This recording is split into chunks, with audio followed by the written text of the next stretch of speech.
As stated earlier, there are two divisions of the autonomic nervous system, the sympathetic division and the parasympathetic division. Most organs have dual innervation, that is, they receive nerve impulses from both divisions.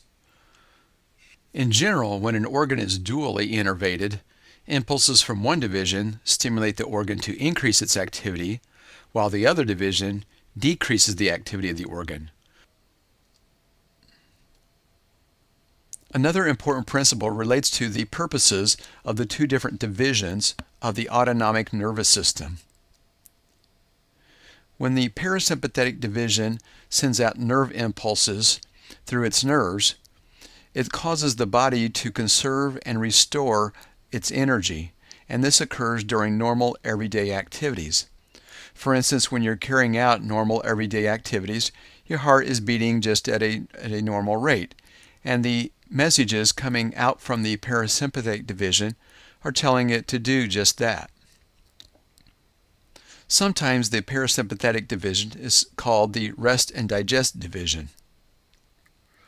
The sympathetic division, on the other hand, sends out impulses that causes an increased alertness and increased metabolic activities, and as a consequence, an increased use of energy.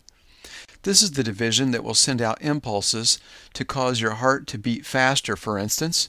It will also cause the bronchial tubes inside of your lungs to dilate so that you can get more oxygen.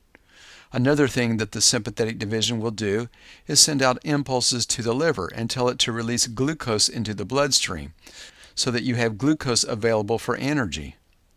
So the sympathetic division prepares the body for emergencies and for physical activities and for stress. Now you remember that we mentioned that many of the organs are dually innervated.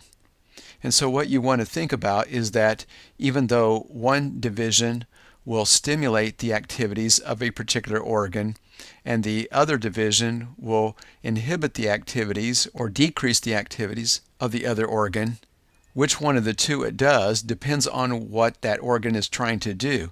For instance, during stressful situations, the activity of the heart will increase, but at the same time, the activity of the digestive tract will decrease. So the sympathetic division is sometimes called the fight or flight division. And again, this means that it is the division that will send out nerve impulses to your body to give you increased alertness and increased energy. Here we can see now a comparison of the somatic and autonomic nervous systems. We won't go through this whole table, but I'm simply pointing it out to you so that you can look at it in your textbook in order to see the differences between these two in a table form.